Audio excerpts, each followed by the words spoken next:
It's time for the show about the people and the places of the Carolinas with the occasional visitors.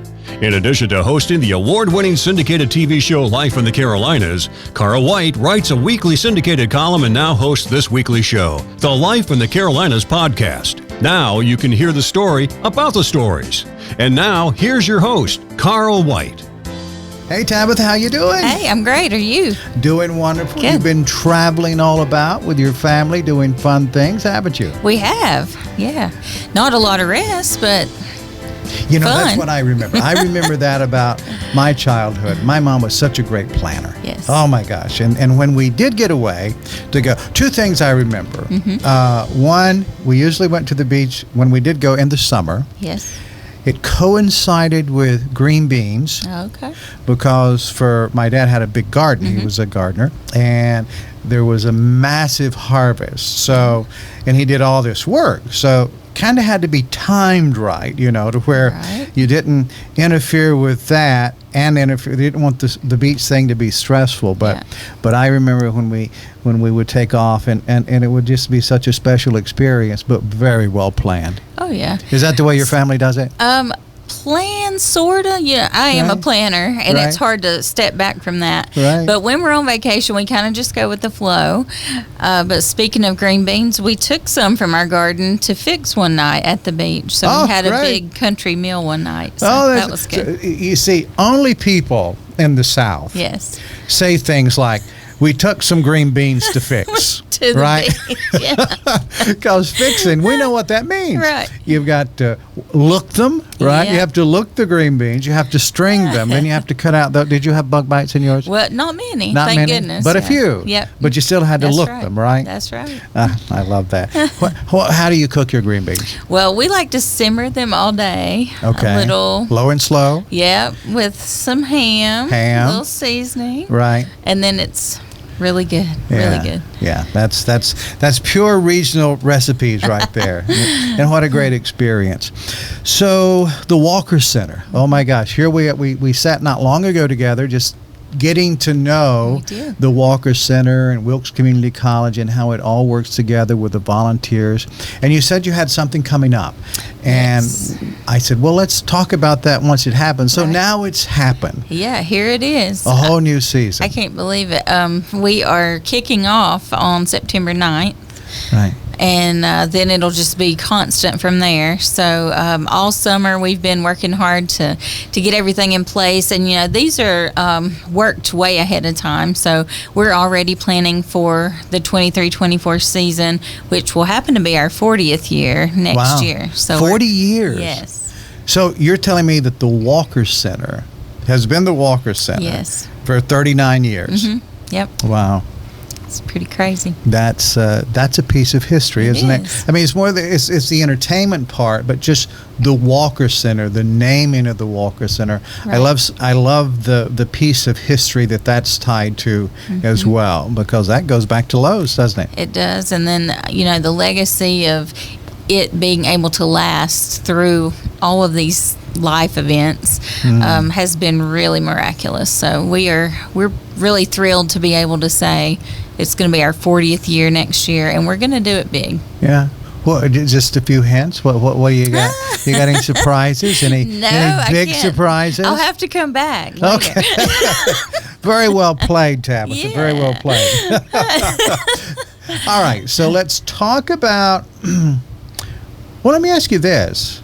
Just further that thought of being the 39th year and the 40th year, and the fact that it's made it through all of this time period. Yeah. Before we tell folks who's going to be there, why did it happen? Why did it sustain all that time? Mainly our customers. We have faithful, very dedicated people that attend the Walker Center and want to see it succeed as a community place to gather. You know, also the passion that's behind it from the workers. we work with such a close-knit team. I've probably said it before. It's one of those things where you don't dread to get up and go to your job. And, I was thinking about that when I came back from vacation.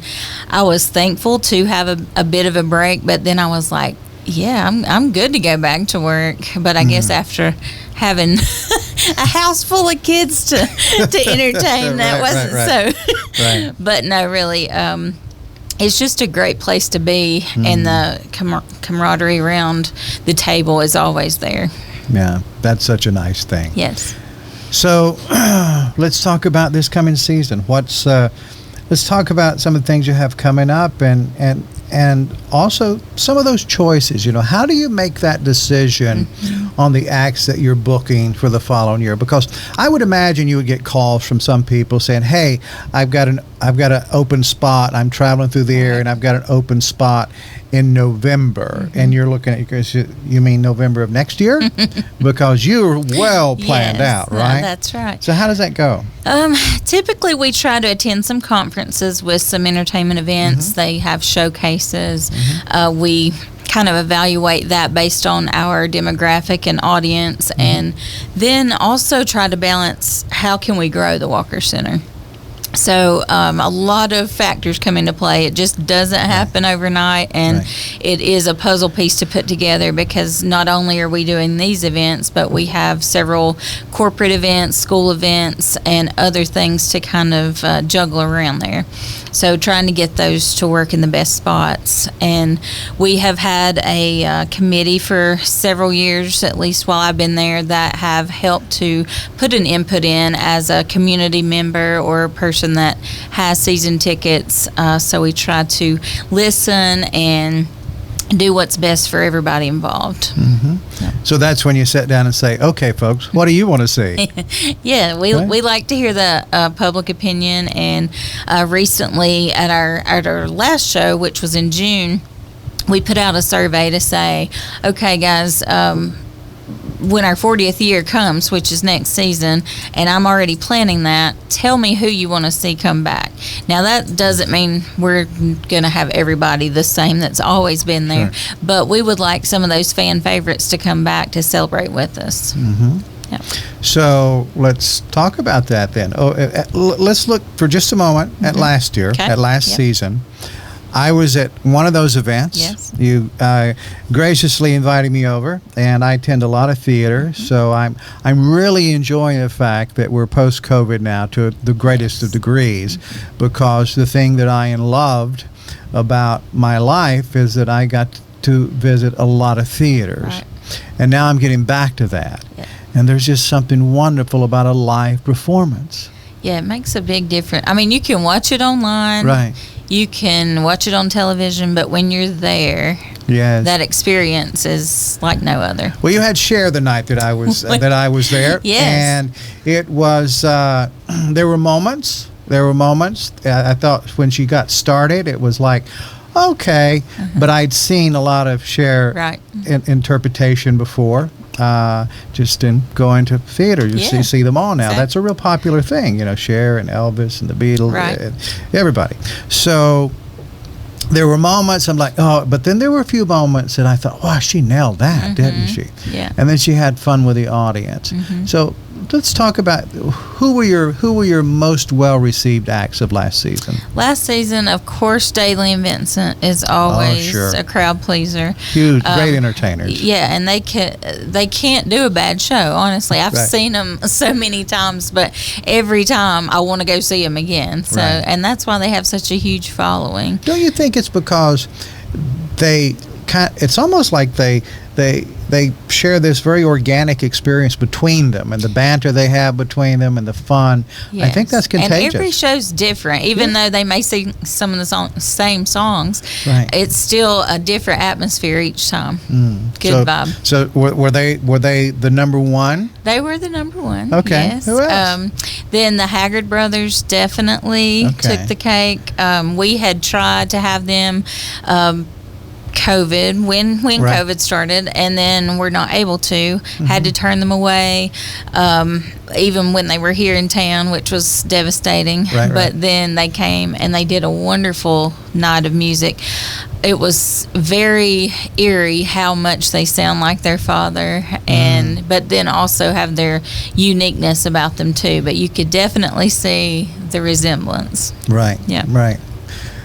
So it was a good season? It was a good season, and I think just getting it kicked back off after Right. all the things that we Right. had to overcome, people were pleased, and not one time did I hear somebody going out with negative comments. I think Right. everybody was just happy to be Happy back. to be back, right. And enjoying the company of others, and being able to just experience what they were used to. Right.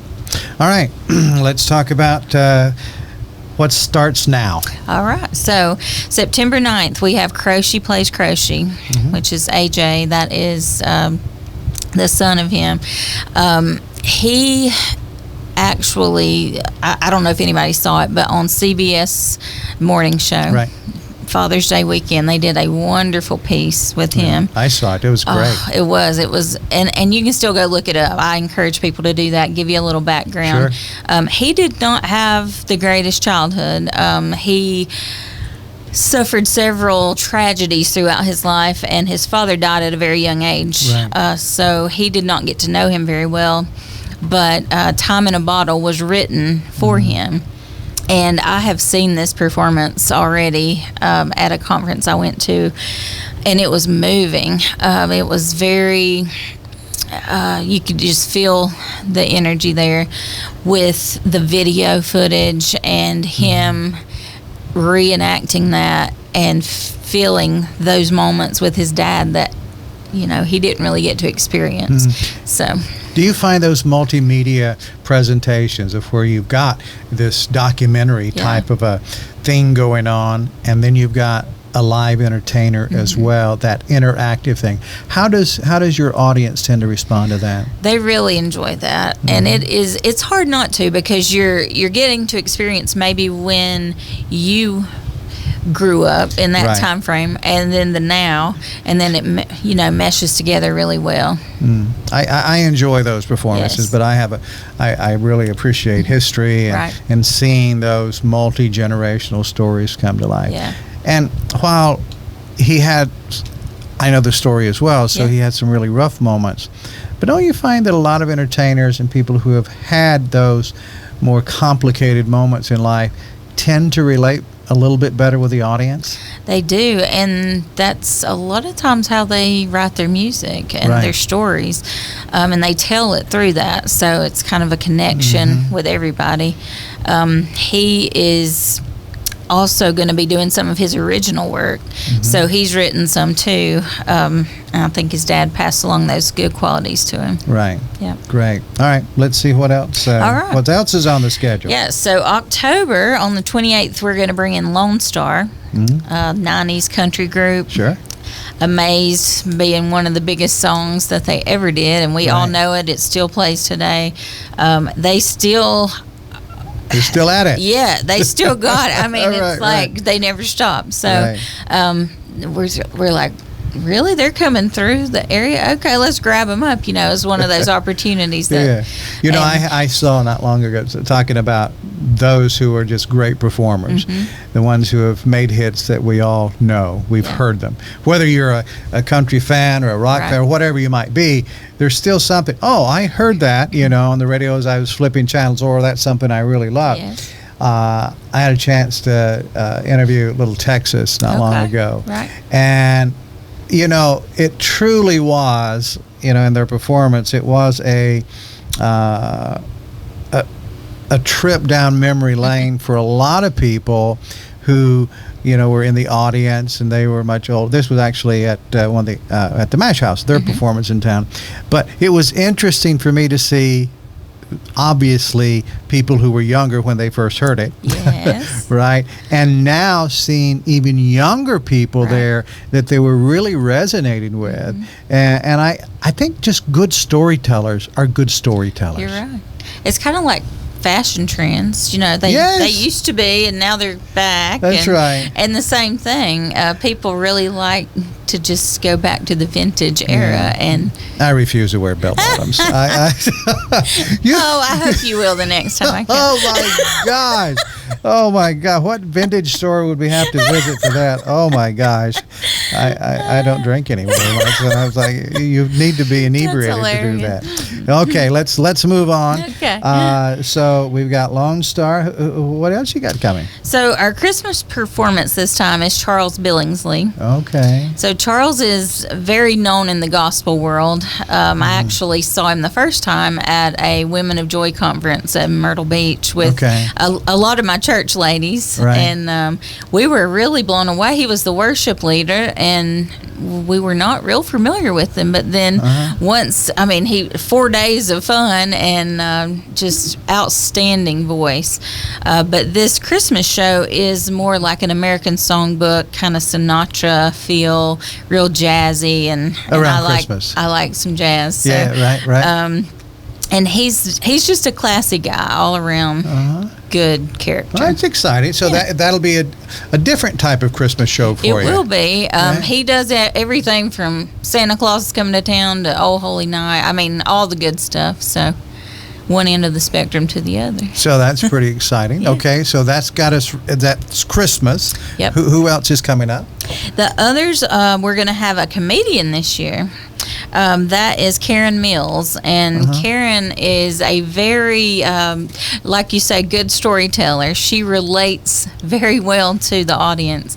I have seen her performance twice and laughed solid the entire time. It's just because you're so familiar with real life scenarios that could happen, and she's also a fighter against ovarian cancer, so she's got a good story with that to share. But she finds the humor in life, which I think we all should. Yeah, I've seen some of her stuff on YouTube, and you're right. I think it's hilarious. I don't know if she skews more toward a female audience, but I imagine so. Yeah. Right? I think so. She still has, some relative humor to men as well, but just really relatable, and those are the best kind. Really clean material, I'm sensing a little trend here with you, Tabitha. I think you may be influenced by what your fans and your customers, your patrons are telling you, but I think you like these things too, don't you? I do. But I like everything. I go see these things, and it's hard not to come back energized because, you go to these new meetings or conferences and you work collaboratively with people and you just come back excited. Here's a little insight then. It sounds like we have an opportunity to chat about just a moment. Yes. Is in that selection process. So it's not always people sending you their links and saying, hey, look at us. Right. But you're actually hearing these acts that are being presented for you in conferences, right? Right. What type of conferences, for those who don't know? Yeah. Where's this happening at? So we usually have one on the southeast region somewhere in the United States each year. That did not get to happen for the last couple years, but I did go to one in Durham last November. So what is the conference? Who's it for? The conference there's a NCPC conference, which is the North Carolina Presenters Consortium, and the Arts Market. So those are two separate type. But I am on the board of the NCPC, and so getting really involved with that now, a little more so than I was. The conferences usually last a couple days, and we go through these what I call speed dating type conversations with all of our agents, and just to see what's out there, what's going to work, where it's touring from, that so sort of thing. So they're pitching their groups. Yeah. Okay. Yeah, and you can learn a lot in 5 minutes. Right. Seriously, if you really tune in. Now, by the end of those days, you're ready to just okay, let me just sit down for a minute. But it's very, very entertaining. And then going out to eat with some of the agents, talking with them, getting to know them a little better. We actually recently had a agency come through they called me up. It was before I went on vacation, about first part of July. And they're like, "We're coming through the area. We've been staying in Blowing Rock. They're from New York. They live in Florida. Right. All this. We'd love to come see your facility and just kind of see what you talk about when Right. you meet with us." So they came by and we had a wonderful conversation. We got to show off the facility, and it kind of gave them a perspective of what our audience is and what we're trying to please, and what is going to actually work with the venue. So, And that's the mark of a good talent agent, isn't it? Yes. Because they're booking their acts in places that it will work. right, and they'll say, "Now this is on our roster, but I don't think it's going to work for your venue." Right, They're right. very upfront for the most part. That's what I like. I like total honesty, and usually that's who we work with the most, is the ones that can relate to us. So you've got agents that you've worked with for years then. Yeah. Because of that. Right. So that's kind of how the business side of it is, works. yeah. All right. That's Yeah. that's a little insight that not everybody might know how that Right. actually comes together. All right. So you've got some other acts coming up. Yep. So after our comedian, we will have the Malpass brothers paired with Oh, yeah. Appalachian Roadshow and Teea Goans. So you Oh, buy that'll be a a good ticket show. for the night, and you see 3 acts. Again, I have seen these. I wouldn't bring. That's what I want people to know most is, for the ones that have been coming, they trust us for the most part that we're going to put on a good season, even Right. if they haven't heard of these artists or acts. Know that it is quality, Right. and that is what I want to get out the most, I guess, is we're almost 40 years into this. We're doing something right, so please come join us. If you Right. have not attended, or if you're a local person that hasn't stepped foot in the Walker Center, don't miss out. They're a because- regional person. Yeah, A person yeah. traveling through the area. Exactly. So, and you'll go to big cities, but we have it right here. That's good. Well, I'm familiar with all those people except the lady Teea. I haven't seen her before. She's kind of an up and coming artist, not heavily known yet, but been on Huckabee and things like Sure. that, trying to get her name out there. All right. Yeah. So this will be her breakout. Hope so. breakout event. Yes. Good. And you got another one, right? Yep. Lastly, on the season of events is Sail On, which is a Beach Boys tribute. And we've heard time and again how our crowd loves beach music. Right. And it's been a few years since Right. we've had anything like that. So I'm hoping to really play that up with some fun that night. We're going to have a big theme. I hope you'll come in your Hawaiian shirt. I have a few of those. I have a Okay. few of those. No Yeah. no bell bottoms, but I have. Okay. Yeah, we'll skip the bell bottom. That could be great. That's in May, so It is, it's yeah. kind of getting Start off everybody. the summer. Yeah, getting everybody excited about going to Beach the beach. balls everywhere. We're going to have a good time. Well, I guess that'd be the question about how is that going to be special, because in the Carolinas, beach music is big. Yes. Lots of opportunities to have that experience with beach music, but how you're going to make it special at the Walker Center, I think that's what we have to talk about, Right. and what people can actually celebrate. I guess the good thing is it's inside. Yes. So it's going to be in a controlled environment Right. from the weather standpoint. But are you really going to make it feel like a beach experience? I do want to do that. I'm big on themes. I love party planning. I Right. love to see people smile and have a good Sure. time. So I feel like even the meal that evening, I want to do kind of a luau type atmosphere. So yeah, if you want a good time, Yeah. there's the show. There it is. All right. Yeah. That sounds great. So that's your big lineup for the year. It is. But I want to talk to you about something you do for students. Okay. And on that side, because you just shared a lot of things that you do, but you have a lot of capacity with your space. So talk about what you do for the kids. Okay. They're the focus. Right. So one of my favorite things to do in my job is the school shows. Since we have not gotten to do that in the past couple of years with field trips being on a hold, this is going to be really good to bring them back in. And so we try to give those kids the experience of education and entertainment all in one. And it shows them etiquette in the theater. Some of our children that may be their only experience. It may set a dream in place that they can follow later on, whether it be Broadway, singing, dance. Like to plant a seed, and we've heard time and again kids come in the door and they're small and they look at the place and it's like the biggest place they've ever seen, like, sure. oh, this is the biggest thing in the world, and it's just so sweet every time you hear that. And then it takes me back to I went to Trap Hill Elementary. I've probably told that before, but we were way out. It took an all-day event for us to come to the Walker Center, but I can remember riding the bus, going to a show, and how much that was enjoyable. And now getting to be the director of those events kind of seems surreal at times. Right. Yeah. So share with me, I'm sure you have many, but I know it's been a break, but share some of those memories and experiences that really have stood out for you doing these things for the students. Yeah. So we work a lot with volunteers that have been in the school system, previous principals, just people that have been administratively through the school system. They like to come and help with the children, and seeing them interact is really, really special, because I can look at them and tell that it takes them back to when they were in that moment, and it gives them that purpose again to help out and just be a good influencer.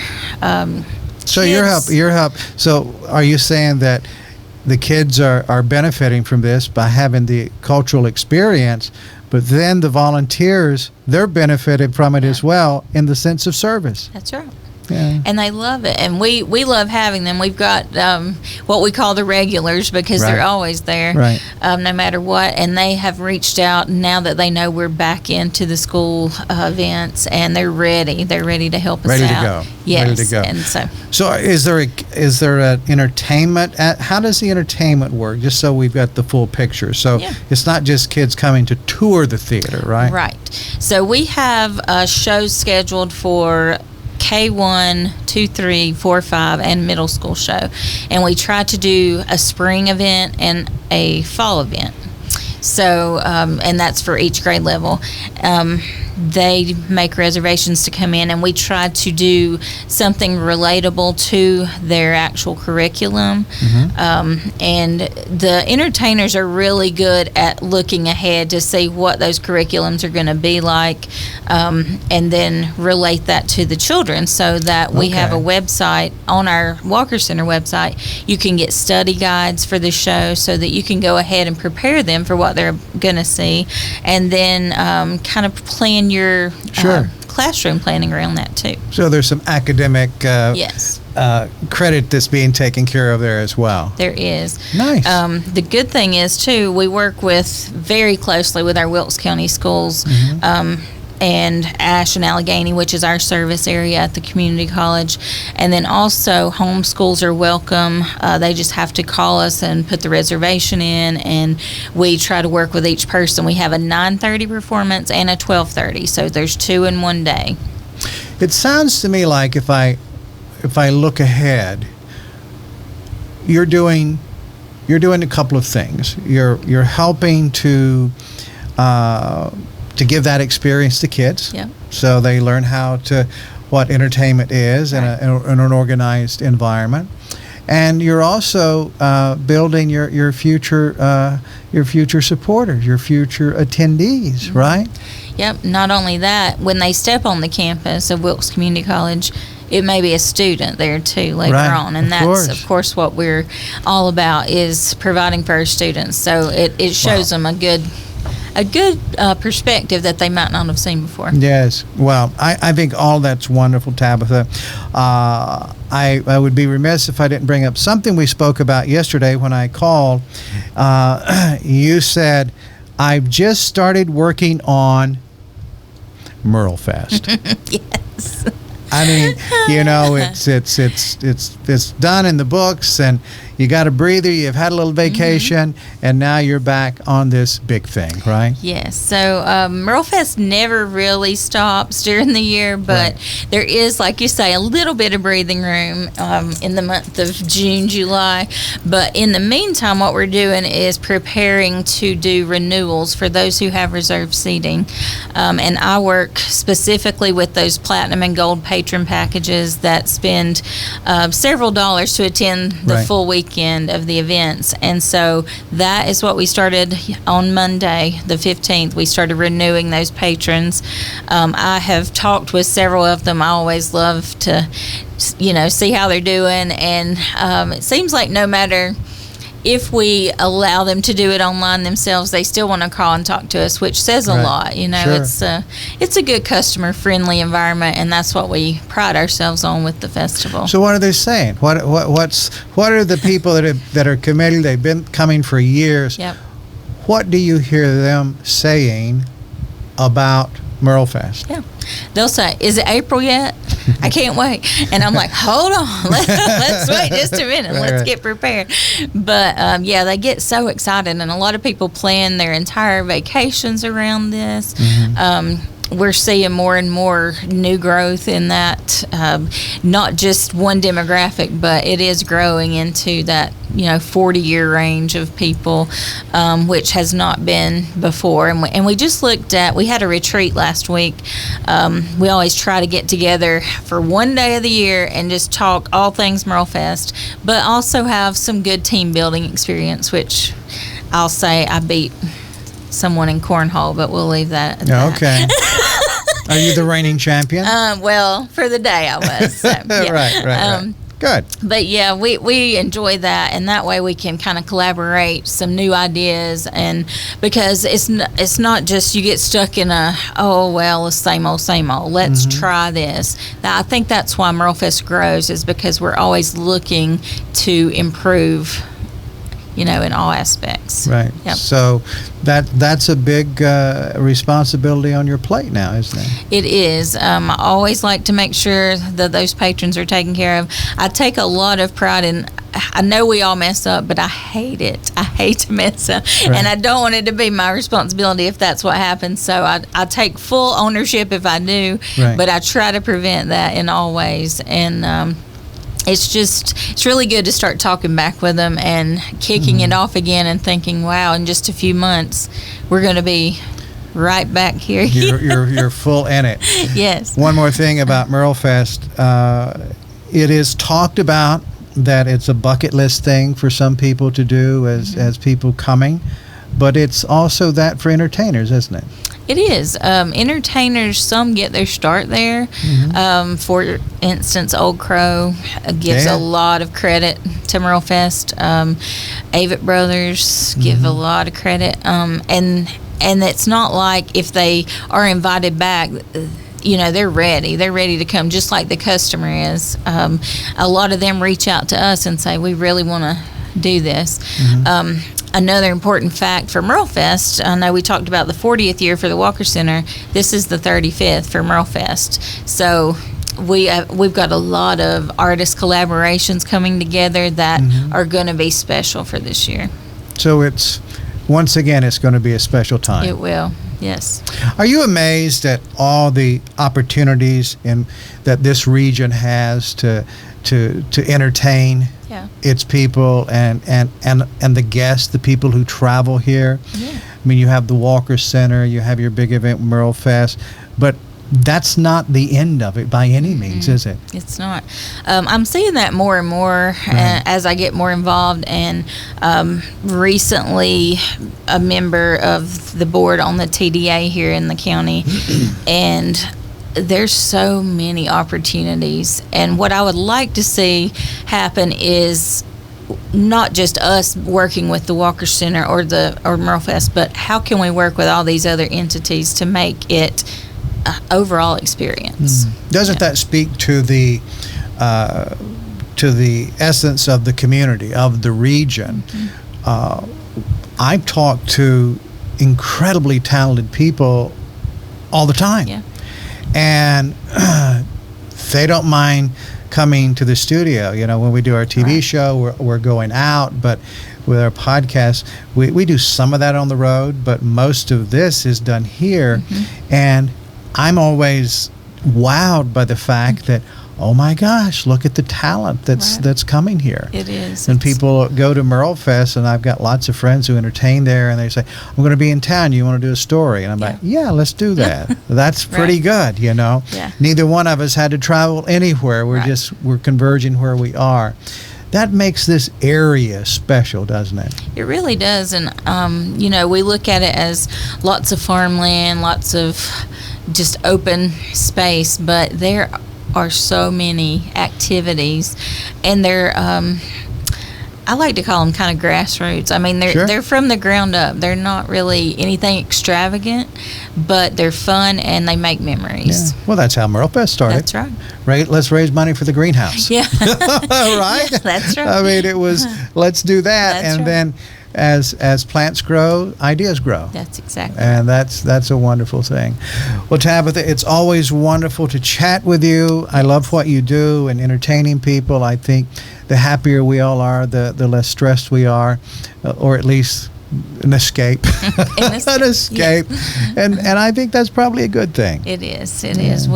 That's why we want people to come out and just enjoy their night. We know that life throws obstacles constantly, but in that time frame when we are either working an event or just enjoying an event, it does give us a time to kind of reflect on some good times. Yeah, and that's a good thing. Yeah.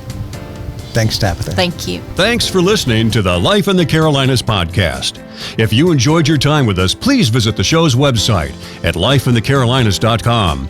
Join our mailing list, and we'll keep you updated every week on what we have coming up and other interesting things around the Carolinas.